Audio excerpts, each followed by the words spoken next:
Salut, ici Naomi et Daniela. Bienvenue sur la saison A de notre podcast On Trip Nature. Dans chaque épisode, avec nos invités, on se penche sur les solutions pour transformer notre façon de voyager et encourager des pratiques régénératrices. Comment le tourisme peut être au service des communautés et de la planète? Alors, rejoignez-nous dans cette incroyable aventure vers son tourisme à impact positif. En attendant le prochain épisode, tripons sur les réseaux. Bonne écoute. Bonjour à tous et à toutes, mon nom est Naomi, je suis accompagnée de ma co-présentatrice Daniela. Aujourd'hui c'est un épisode un petit peu spécial pour nous, car c'est un épisode d'introduction, nous voulons vraiment se présenter à vous, tout simplement, vous montrer un petit peu qui nous sommes et aussi comment On Trip Nature, le podcast, est né. Dans cette série, nous allons vraiment parler du tourisme régénératif.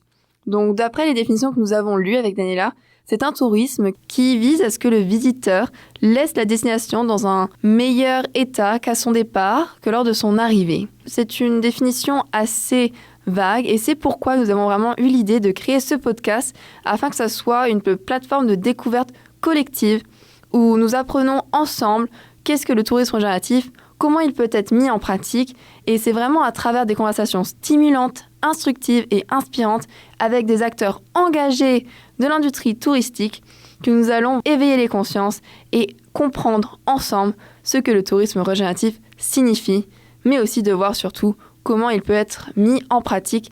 Mais On Trip Nature, c'est vraiment bien plus qu'un podcast, n'est-ce pas Dani? Bonjour à tous, moi c'est Dani.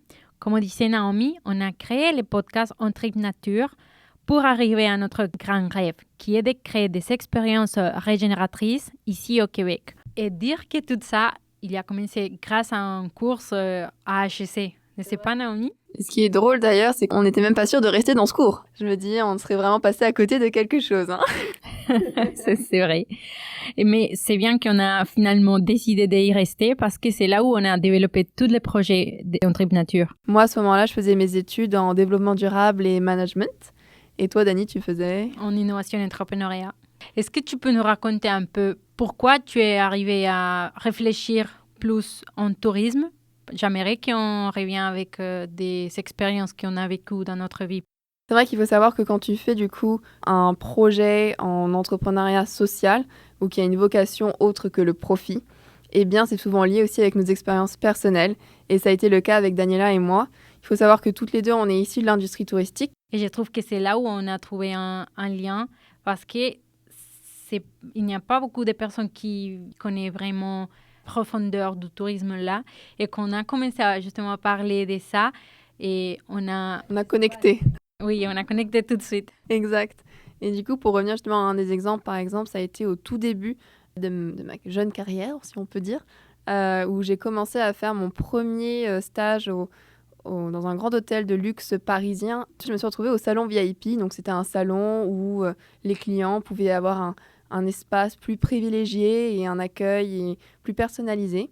Et ils pouvaient venir et ils avaient du coup de la nourriture et on était en charge d'entretenir un buffet d'hors d'œuvre et de mets un petit peu d'exception, souvent plutôt froid, pour qu'ils puissent venir grignoter dans la journée.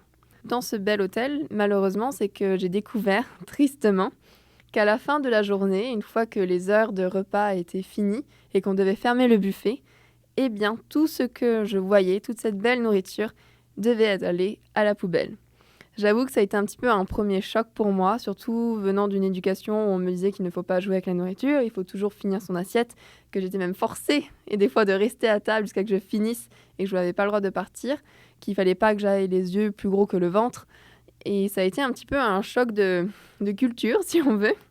Malheureusement, c'est que quand j'ai évoqué justement le sujet qui pour moi n'était pas normal, eh bien on m'a dit que il ne pouvait rien faire parce que les standards hôteliers sont très stricts, surtout pour des hôtels de luxe, et que c'était la norme. À contre-cœur, j'ai dû tout jeter et puis c'était horrible à dire parce qu'à la fin, ça devient comme normal. C'est comme une habitude, ça s'installe. C'est ça que je voulais dire, qu'on commence, on fait les premiers chocs, mais après, tu t'habitues à faire ce type de choses parce que c'est la normalité. Exactement. C'est habitué au final à faire ça alors que quand on y pense, c'est pas normal de jeter la nourriture. Surtout que quand on réfléchit en fait à tout ce qu'il y a derrière, tout le travail de la sélection des semences, quand elles sont dans la terre, qu'après il faut quand même qu'elles survivent aux intempéries et qu'elles poussent, et qu'ensuite il y a le transport. Après, il y a aussi toute la partie de la cuisine avec les chefs. Donc il y a vraiment tout un travail derrière, et de jeter ce travail, ça a été un petit peu un crève-cœur, si on peut dire, et un petit peu un choc. Mais c'est pour ça aussi que j'ai toujours été très intéressée par le développement durable, et je voulais du coup voir un petit peu comment on pouvait l'appliquer au tourisme, et que c'est pour ça que je suis venue ici à HEC pour m'équiper un peu plus et pouvoir contribuer, et que j'ai fait cette belle rencontre avec Daniela, et qui va aussi vous parler un petit peu plus d'ailleurs de son expérience, parce qu'elle est colombienne et elle a vécu aussi beaucoup de choses très très intéressantes dans ce sujet-là. Oui, donc du coup, j'ai travaillé dans des agences touristiques en Colombie et des luxe ou aussi des groupes qui venaient en Colombie à rencontrer, on peut dire, la communauté, la culture, les beaux paysages et les pays. Donc, j'étais super contente de les amener dans différentes villes et aussi communautés de mon pays. Mais au cours des années, j'ai commencé à me rendre compte que j'essayais de laisser un impact positif et aider vraiment chaque fois qu'on choisissait une activité pour faire avec les touristes.